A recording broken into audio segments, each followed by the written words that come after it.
Assalamualaikum warahmatullahi wabarakatuh, saudara sekalian dimanapun Anda berada. Pada kesempatan kali ini kita akan sama-sama membaca tulisan terbaru ya dari Ki Haji Ahmaduddin Utsman Al-Bantani, yaitu ditulis pada tanggal 15 Oktober 2024 ya. Nah, ini di dalam postingan beliau itu di dalam judul tulisannya menanggapi kata pengantar Muhammad Najih Sarang di buku resmi Robitoh Alawiyah. Berarti ini beliau menanggapi daripada salah satu kutipan ya yang diterbitkan buku resmi dari Robitoh Alawiyah, saudara sekalian. Oke, sangat menarik ya. Nah, jadi nanti kalau saya lihat-lihat ini tulisan beliau yang sangat panjang sekali ya, yaitu 23 menit baca. Berarti ini sampai berapa halaman ya, saudara sekalian.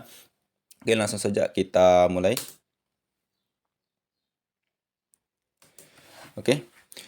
Sebagian dari yang disampaikan Muhammad Najih Sarang, yaitu dalam kata pengantar di buku resmi Robitoh Alawiyah, Keabsahan Nasab Alwi yang ditulis Hanif Al-Attas dan kawan-kawan adalah sebagai berikut.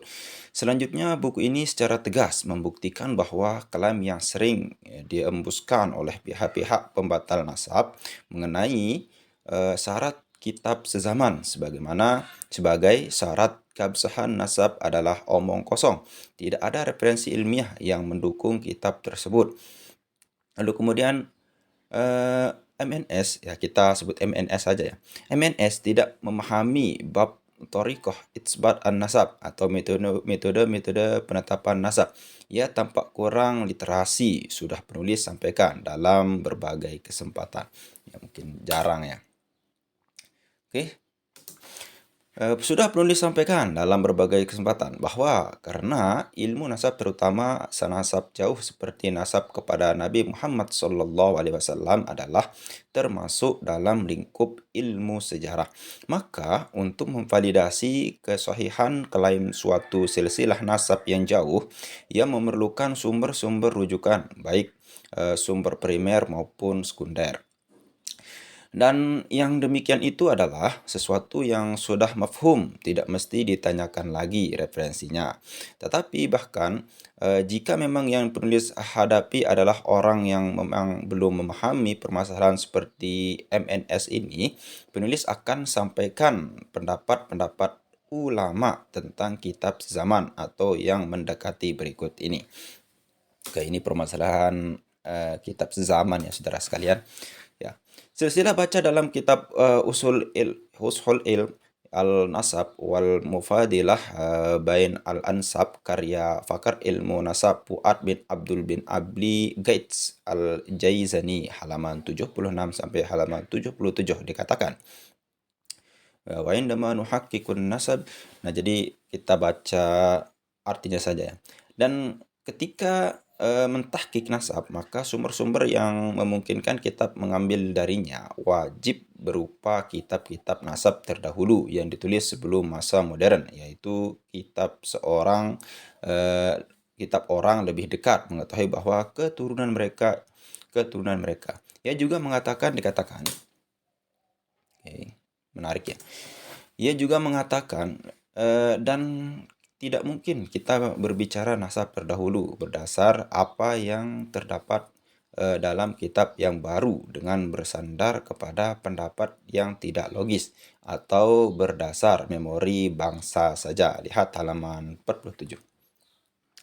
Dalam kitab Dalil Insya wa Tahqiq Silsilah Al-Ansab karya Dr. Imad Muhammad Al-Atiki dikatakan, oke, ini langsung kita baca artinya. Marji atau referensi berbeda dengan masdar atau sumber, yaitu bahwa masdar lebih dekat waktu, tempat, dan lingkungannya dengan peristiwa yang diceritakannya. Adapun marji berbeda dengan masdar pada beberapa atau seluruh unsur sebelumnya. Maka penulis marji membutuhkan masdar dan sumber lain yang primer untuk melengkapi penelitiannya. Oleh karena itu, masdar lebih baik dihitung apabila terjadi pertentangan dengan marji, kecuali jika marji tersebut membuat analisis yang cermat yang membantah kontradiksi melalui masdar atau bahan-bahan primer lainnya. Lihat halaman 58. Oke. Jadi jelaskan, Pak, bahwa kitab-kitab sezaman atau yang mendekati itu adalah sumber dalam penelitian nasab. Dengan kitab-kitab itu kita akan mengetahui apakah pengakuan nasab dari suatu klan itu sahih atau palsu. Jadi, apa yang Anda ungkapkan terbukti bahwa Anda kurang literasi. MNS juga mengatakan, sebagai bagian dari Ahlus Sunnah wal Jamaah, kita seharusnya meneliti ikut baik dan percaya penuh terhadap nasab para Habib Bani Alwi. Menolak nasab mereka berarti telah terjerumus dalam keharaman tahannu' fin nasab atau menuduh nasab orang yang dalam hadis dijelaskan sebagai kekufuran. Oke. Kalimat di atas aneh. Ini tanggapan Haji Muhyiddin ya. Kalimat di atas aneh. Apa kaitan ajaran Ahlus Sunnah wal Jamaah dengan nasab klan Ba'alwi? Jangan-jangan MNS belum paham makna Ba'alwi. Jangan-jangan dia memahaminya bahwa kalimat Ba'alwi itu bernisbat kepada nama Ali bin Abi Thalib. Wahai MNS, Ba'alwi itu bukan bernisbat kepada nama Ali bin Abi Thalib, tetapi kepada Alwi bin Ubaid atau Alwi bin Himham. Jadi Ba'alwi itu maknanya adalah anak keturunan Alwi atau anak keturunan Himham, bukan anak keturunan Sayyidina Ali. Sepanjang yang penulis tahu, sebagian dari ajaran Ahlus Sunnah wal Jamaah itu adalah tentang mencintai ahli bait Nabi, bukan mencintai klan Ba'alwi. Sedangkan Ba'alwi bukan ahli bait. Bagaimana klan bagaimana klan Ba'alwi menjadi ahli bait Nabi, sedangkan mereka keturunan Nabi saja bukan? Lalu apa alasan MNS mengharuskan umat Islam percaya penuh terhadap pengakuan klan Ba'alwi? Apa alasannya? Mana dalilnya? Memasukkan orang yang bukan keturunan Nabi seperti klan Ba'alwi menjadi bagian keturunan Nabi. Dosanya sama dengan menafikan orang yang benar-benar keturunan Nabi menjadi bukan keturunan Nabi dan masuk dalam kategori kekufuran. Orang yang tidak percaya kepada klan Ba'alwi sebagai keturunan Nabi, hukumnya adalah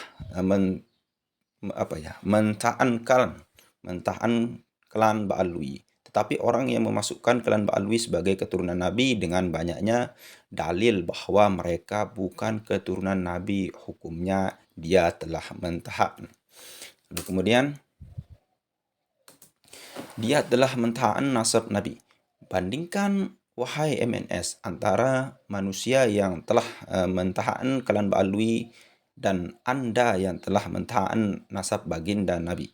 Memasukkan orang yang bukan keturunan Nabi sebagai keturunan Nabi telah merendahkan harkat martabat Nabi dan zuriyah Nabi yang asli, karena genetik kenabian memiliki sifat iradat al-tahir minallah atau diinginkan kesuciannya dari Allah yang diwarisi dari ahli bait Nabi. Potensi mereka menjadi orang yang soleh zahir dan batin itu sangatlah tinggi. Hal demikian itu tidak dimiliki oleh genetik selainnya. Maka ketika Anda memasukkan orang yang bukan keturunan Nabi seperti Alwi bin Ubaid sebagai keturunannya,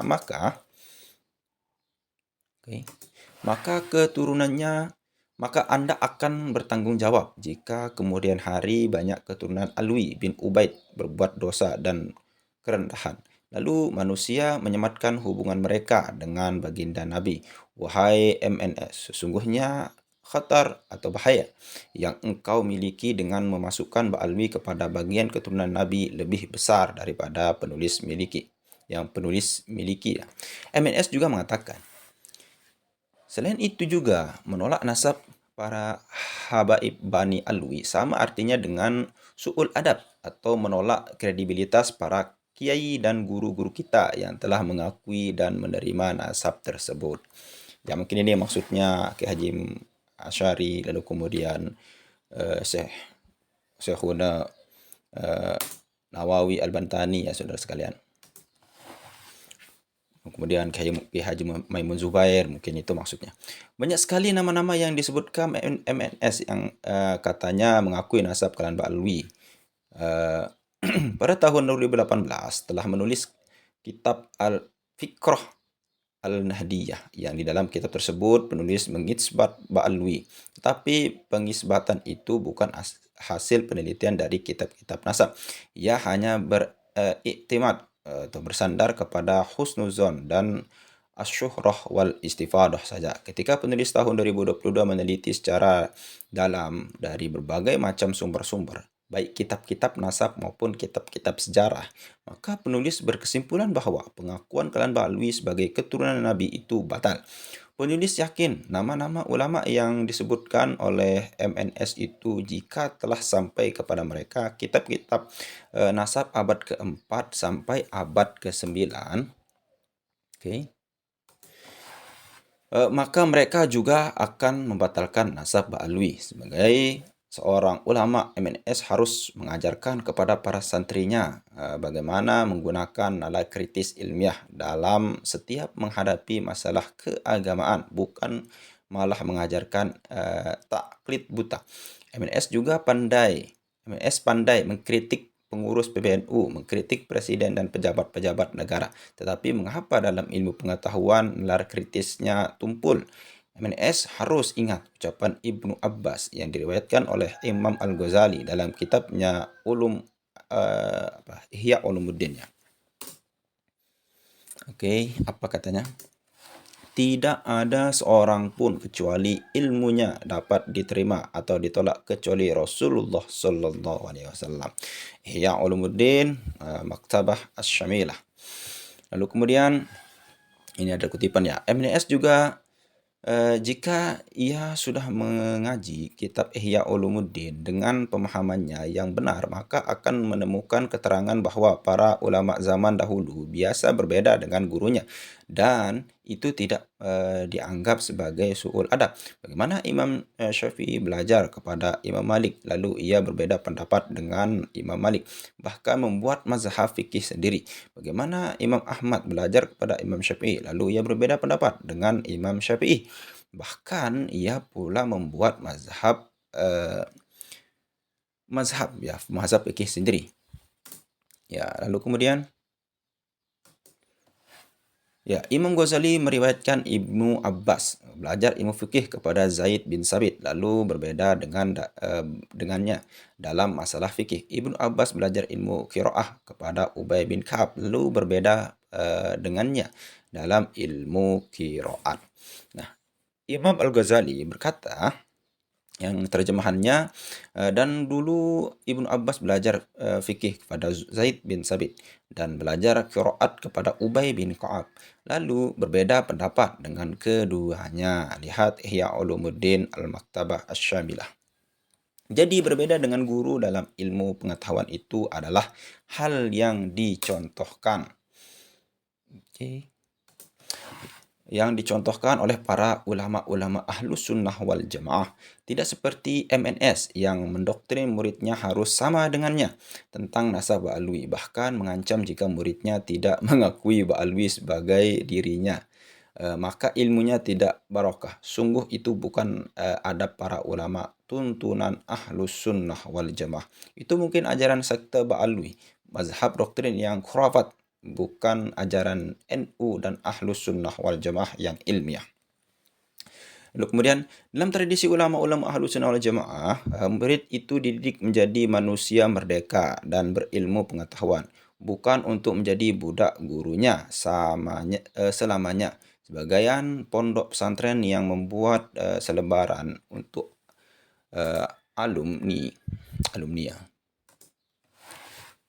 selembaran untuk alumni untuk mengikuti pendapat gurunya tentang pendapat keagamaan atau hanya sekedar politik elektoral pemilu adalah tidak patut dicontoh. Itu menunjukkan seorang guru tidak ikhlas dalam mendidik sehingga ia mengemis balas jasa kepada muridnya berupa taklid buta seumur hidup. Sungguh kasihan murid yang ditakdirkan mendapat guru seperti itu dalam hidupnya. Kembali kepada pembahasan. Wahai MNS, apakah Anda memiliki dalil ketika mengatakan bahwa jika Murtadha Az-Zabidi telah mengisbat nasab Ba'alwi, lalu kita yang hidup sekarang wajib bertaklid kepadanya? Mana dalilnya? Kitab apa? Halaman berapa? Oke, ini masalah taklid ya. Kalau penulis punya dalil ketika mengatakan bahwa jika seorang ulama seperti Murtada Az-Zabidi mengisbat nasab yang bertentangan dengan kitab nasab sebelumnya, maka isbat itu tidak dapat diterima.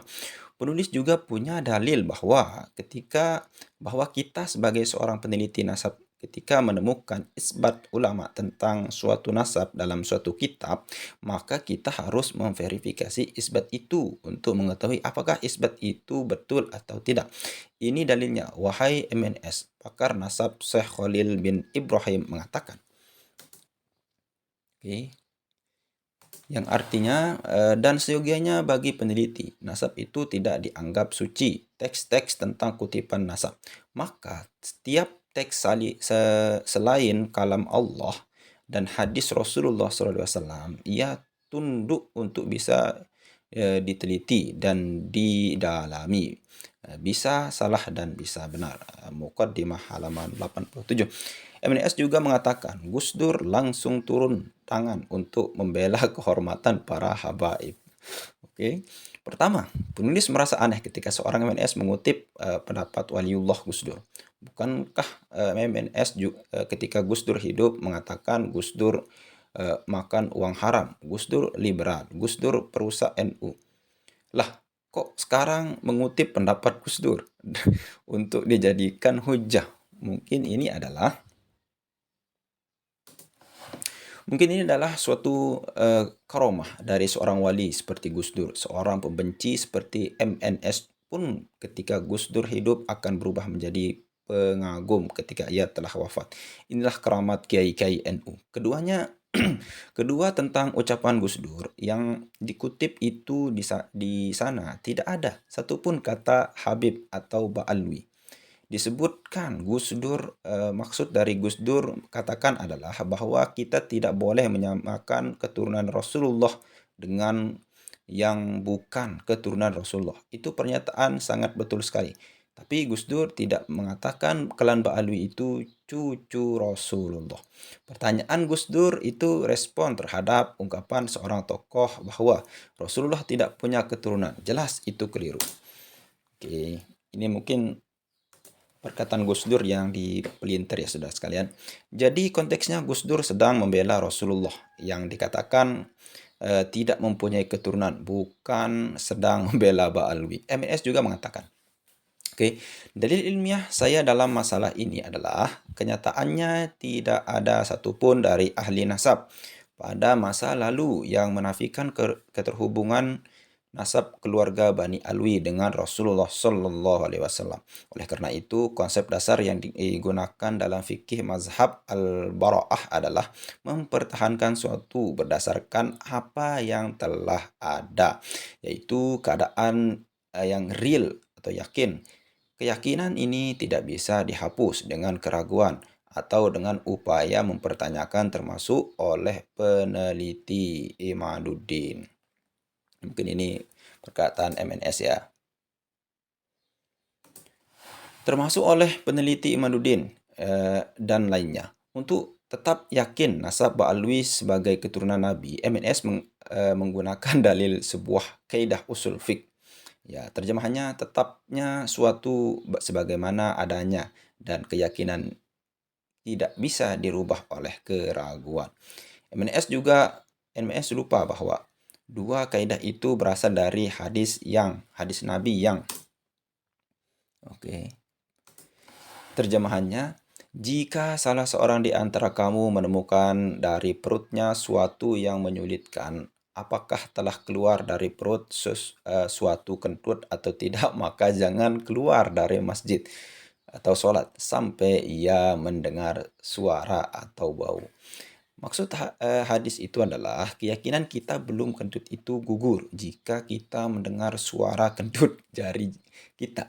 Jika orang yang mendengar dan merasa dirinya kentut, lalu ia masih meyakini bahwa dia belum kentut, maka itu bukan keyakinan, tetapi kebodohan. Begitu juga keyakinan seorang bahwa nasab Ba'alwi itu sahih, tidak ada artinya ketika dalil yang membatalkan itu telah datang. Dalilnya sudah datang, kitab-kitab nasab abad ke-4 ya. abad keempat sampai ke-9 yang menyatakan bahwa Ahmad bin Isa tidak mempunyai anak bernama Ubaid. Uh, Siki endi dalilmu. Ini apa maksudnya Siki endi dalilmu? Kita istirahat ya guys.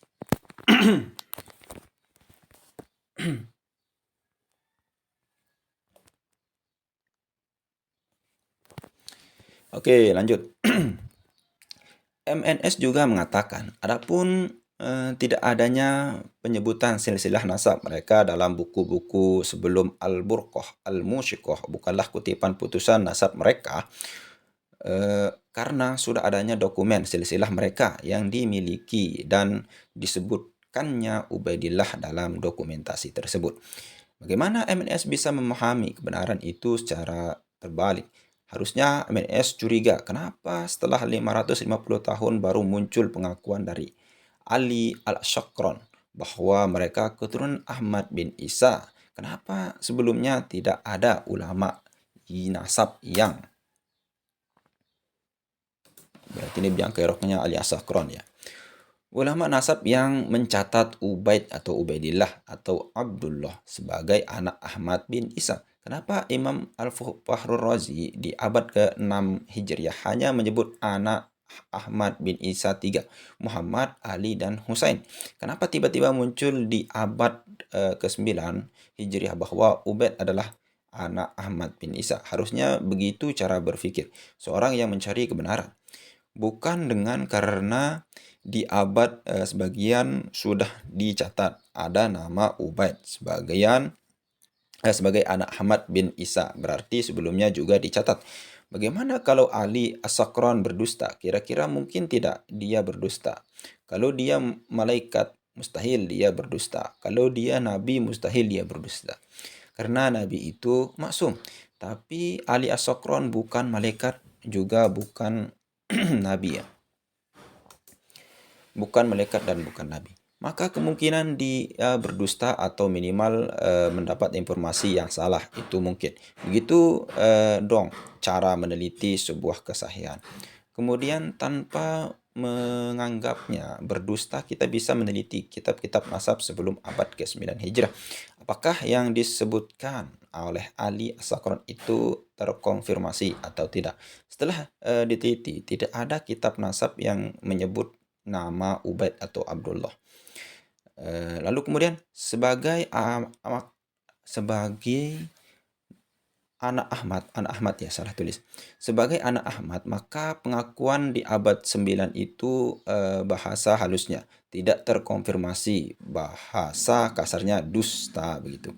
MNS juga mengatakan tidak dapat dimungkiri bahwa dipastikan argumen apapun yang membela nasab Bani Alwi akan mendapat kecaman mungkin. Akan mendapat kecaman dari mereka yang membatalkan nasab, di mana penolak itu terkesan sangat masif dan terorganisasi, baik dengan gaya yang sok ilmiah maupun dengan narasi caci maki. Sikap ini menunjukkan keangkuhan dan ketidakmauan untuk menerima kebenaran. Ini seperti ya tanda kutip iblis yang angkuh dan selalu mencari celah untuk menolak kebenaran. Loh, apa tidak terbalik ini? Siapa yang tidak menerima kebenaran? Anda yang tidak mau menerima kebenaran. Penulis sampaikan dalil. Ini kitab As-Syajarah Al-Mubarakah abad ke-6. Anak Ahmad cuma 3, Muhammad, Ali, dan Husain. Tidak ada Ubaid. Anda tidak mau menerima dalil itu dan mengabaikannya. Bahkan menuduh itu kitab Syiah. Lalu kemudian hanya karena kitab itu menjadi dalil batalnya nasab alwi. Sikap angkuh tidak menerima dalil seperti itulah yang seperti iblis. Bukan penulis. Dalil yang Anda sampaikan semuanya telah terbantah. Bukan penulis tidak menerima dalil Anda. Tapi dalil Anda salah. Bagaimana Anda berdalil untuk kesahihan nasab Ba'alwi hanya berdasar catatan Ba'alwi? Seorang hakim tidak mungkin menerima kesaksian dari tertuduh mencuri bahwa ia tidak mencuri. Pengakuan tertuduh itu dibatalkan. Hakim mencari bukti dari keterangan orang lain. Kan begitu. Kalau mencari dalil batalnya nasab Ba'alwi, jangan dari Ba'alwi. Itu Mereka maunya nasab mereka tersambung, tetapi cari dalil kesaksian para ulama dalam kitab-kitab nasab. Oke, cerdas kayak Jamaluddin ya saudara sekalian. Kitab-kitab nasab, kitabnya harus bertiti mangsa sebelum pengakuan mereka. Begitu kitabnya kan sudah ada Asy-Syajarah Al-Mubarakah, kenapa Anda tidak mau menerima?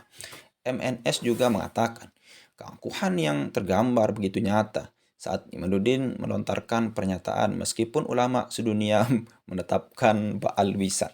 Ba'al-Wisa ya Imaduddin Utsman akan tetap menolaknya. Saya siap bertanggung jawab dunia akhirat. Kalimat itu tidak lengkap. Saudara, yang lengkap adalah meskipun ulama sedunia menetapkan Ba'alwi karena suatu hal. Apa itu suatu hal? Ya, betul ya. Ini pemelintiran kata ya saudara sekalian. Apa itu satu hal? Hal yang selain kebenaran. Misal karena dia pendukung FPI dan pemimpin FPI itu dari klan Ba'alwi, maka ia membelanya.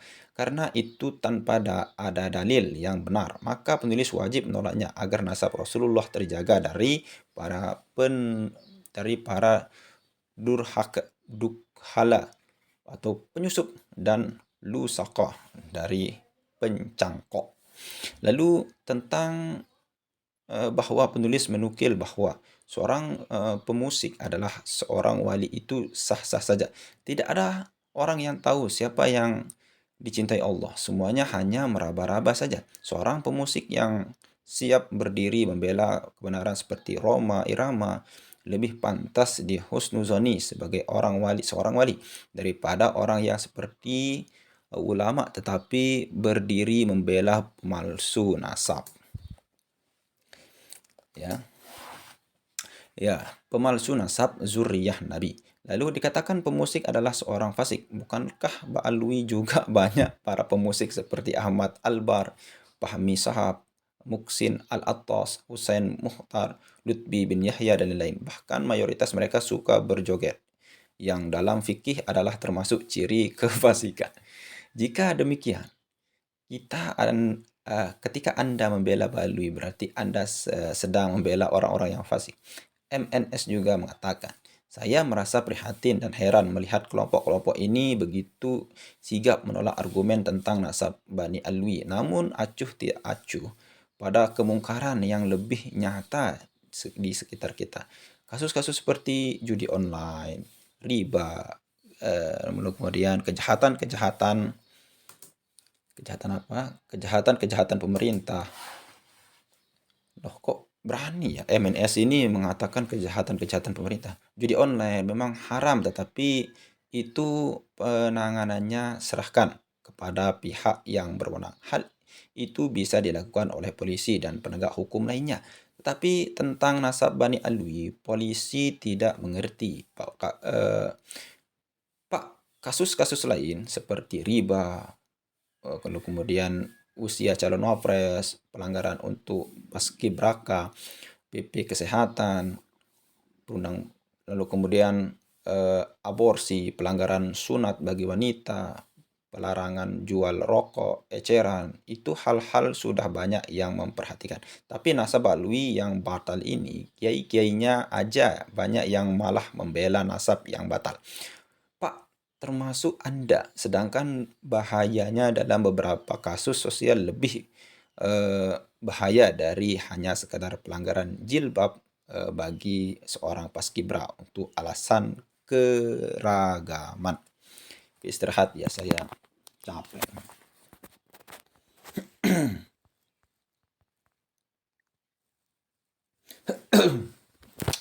Agak serak ya saudara, sorry. Oke, kita lanjut. Di mana Anda ketika ada Ba'alwi yang merubah sejarah NU? Di mana Anda ketika kiai-kiai keturunan Wali Songo ditampar oleh oknum Ba'alwi hanya karena memakai gelar Habib? Kemana Anda ketika oknum Ba'alwi mengatakan bahwa Indonesia ini pintu tarim? Kemana Anda ketika oknum-oknum Ba'alwi meminta uang secara paksa kepada kiai-kiai? Kemana Anda ketika makam-makam palsu didirikan atas nama tokoh Ba'alwi? Kemana Anda ketika Faisal Asgaf menghina Mbah Hasyim Asy'ari dan menyamakan sejarahnya dengan karya-karya fiksi? Kok Ping Ho? Kemana Anda? Ya, kemana Anda ketika Rizik Syihab mengatakan Waliullah Gus Dur radhiyallahu anhu sebagai buta mata, buta hati? Kemana Anda jika Oknum Ba'alwi mengharamkan anak-anak muda untuk apa ya? Anak-anak muda masuk Ansor. Kemana Anda ketika Oknum Ba'alwi mengatakan seorang Habib yang bodoh lebih mulia dari 70 kiai yang alim? Kemana Anda ketika ada Oknum Ba'alwi menjadi begal motor di Kalimantan? Kemana Anda ketika ada Oknum Ba'alwi yang mencuri motor seorang kades di Bekasi? Kemana Anda ketika ada anak Taufik Asgaf mengatakan bahwa Ba'alwi yang mabuk jangan dibenci tapi dikasih beras? Kemana Anda jika ada dua orang Ba'alwi mabuk lalu ketika ditegur masyarakat salah seorang di antara mereka mengatakan, "Saya Habib." Di mana Anda ketika ada oknum mengatakan telapak kaki Habib yang narkoba, yang maksiat, yang nakal dan kotor dibandingkan dengan kepala kiai yang pakai sorban lebih mulia telapak kaki yang maksiat? Oke, Anda bertanya, kemana kami ketika rezim mendatangkan ratusan ribu pekerja Cina? Narasi-narasi khas ormas terlarang FPI, data dari mana Pak Hoak itu? Justru TKI kita di Cina lebih banyak daripada tenaga kerja Cina di Indonesia. Menurut data dari BRIN, jumlah pekerja Cina di Indonesia hanya 59.000 orang. Bandingkan dengan TKI kita yang di Cina mencapai 200.000 orang. Jadi jangan mudah menerima dan menyebarkan berita hoaks lah. Anda mengatakan komunis Cina mengeruk kekayaan Indonesia dan Anda mengatakan bahwa kajian nasab harus dicurigai. Adanya agenda tersembunyi. Data mana data? Jangan asal ngomong. Kebanyakan dengar Rizik Syihab. Jadi begini. Oke. Menarik ya. Otak Anda dipenuhi teori-teori konspirasi yang miskin data. Kebanyakan suuzon kepada pemerintah sendiri. Suuzon kepada ulama NU. Sementara bahaya doktrin Ba'alwi terhadap umat Anda abaikan. MNS juga mengatakan, sudah 2 tahun lamanya hingga tulisan ini dibuat. Polemik ini dipelihara terus-menerus. Kita layak bertanya, apa jangan-jangan ada pendanaan di balik polemik yang subur dan bertahan selama ini? Oke, ini makin menaruh curiga ya MNS ini. Heran ya, kenapa isu nasab ini tetap bertahan selama 2 tahun? Mau tahu jawabannya? Anda bertanya jangan-jangan ada pendanaan di baliknya. Mau tahu atau mau tahu banget? Akan penulis jelaskan begini. Oke, apa kata Kiai Jamaluddin? Umat Islam adalah sangat mencintai Nabi Muhammad sallallahu alaihi wasallam. Mereka adalah umat Islam hasil didikan para wali songo yang menyebarkan ajaran Islam penuh kasih sayang rahmatan lil alamin. Rahmatan lil alamin. Salah satu ajarannya adalah mencintai Nabi, ahli bait Nabi dan keturunannya. Selama ini untuk menerjemahkan cinta mereka kepada Nabi, mereka menghormati keturunannya. Kebetulan di sekitar mereka ada klan yang selalu mengaku bahwa mereka adalah keturunan Nabi, yaitu klan Ba'alwi. Selama ini mereka husnuzon bahwa klan Ba'alwi adalah benar zuriat Nabi. Seiring berjalannya waktu mereka mulai curiga, jangan-jangan klan Ba'alwi ini bukan keturunan Nabi. Kecurigaan itu karena melihat akhlak mereka yang jauh panggang daripada apa? Jauh panggang daripada api ya. Oknum-oknum mereka ada yang terjerumus kasus zina, sodomi, penganiayaan, pembunuhan, minuman khamar, dan sebagainya. Oknum-oknum Ba'alwi juga banyak yang berbuat seenaknya kepada para kiai dan umat Islam. Sering didatangi mengemis, meminta-minta ke rumah-rumah para kiai dan orang-orang kaya, tidak seperti pengemis lainnya. Mereka membawa-bawa nama Nabi dalam mengemis. Tentu lama-kelamaan ini membuat para kiai resah. Ketika kebenaran datang mencar bahwa kebenaran mereka bukan zuriat Nabi, maka mulai sadar mereka berusaha merangkai puzzle-puzzle kecurigaan itu dengan kesimpulan ilmiah bahwa Ba'alwi bukan zuriyah Nabi. Akhirnya mereka merasa bahagia bahwa apa? Kecurigaan dan husnuzon mereka selama ini beralasan terhadap memang benar sesuai kecurigaan mereka bahwa Ba'alwi ini memang bukan zuriyah Nabi. Akhirnya mereka bukan hanya menerima kesimpulan ilmiah itu dan membenarkan bahwa mereka bertekad untuk menyadarkan saudara-saudara mereka yang lain yang masih menjadi mukibin. Kita istirahat ya, Mas.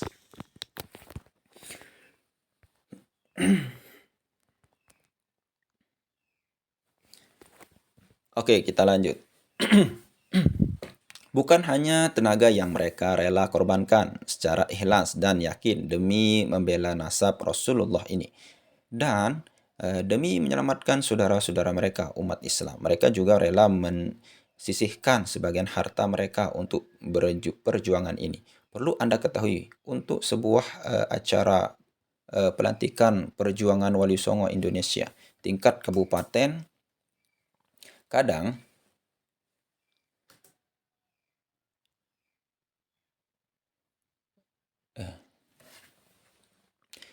ya, dan menggerakkan yang membiayai tidak ada. Tetapi di tingkat kabupaten kadang-kadang ya tidak ada yang menggerakkan dan yang membiayai tidak ada. Tapi yang menggerakkan ada. Mereka digerakkan oleh panggilan jiwa dan sumber yang dalam.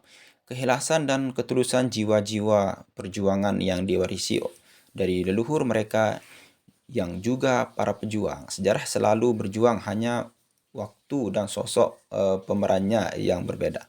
Nutfahnya tetap sama. Nutfah pejuang. Sama penjajah Belanda yang gelisah hanya pejuang.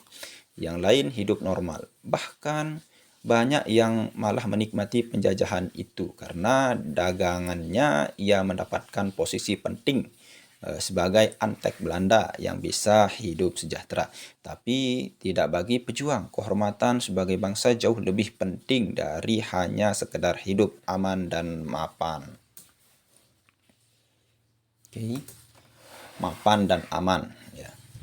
Dan mapan dan aman dan mapan. Manusia diciptakan sama terhormat. Tidak boleh ada suatu bangsa penjajah bangsa lain mengambil dan menguasai tanah yang sudah didiami bangsa lain, menguasai sumber daya dan menghancurkan kehormatan. Sebagai suatu bangsa hari ini, jiwa-jiwa itu yang mengalir di dalam jiwa para pejuang PWILS. Pak, ini yang sedang dirasakan umat Islam Indonesia hari ini. Lalu Anda ada di mana? Penulis Imaduddin Utsman Al-Bantani. Oke, saudara sekalian, mungkin hanya itu saja tulisan sangat panjang dan lebar ya disampaikan oleh K.H. Imaduddin Utsman Al-Bantani. Oke, ini bahan full ya di dalam tulisan K.H. Imaduddin. Ini mungkin bisa dijadikan bukan hanya referensi dari platform ya, tapi sebuah buku ya saudara sekalian, sangat panjang sekali. Ya mungkin hanya itu saja bisa kita sampaikan. Mudah-mudahan Ki Haji Imaduddin Utsman Al-Bantani, lalu kemudian ulama-ulama kita juga pembela daripada Wali Songo, yaitu Ki Haji Nur Ihya, kemudian Dr. Andos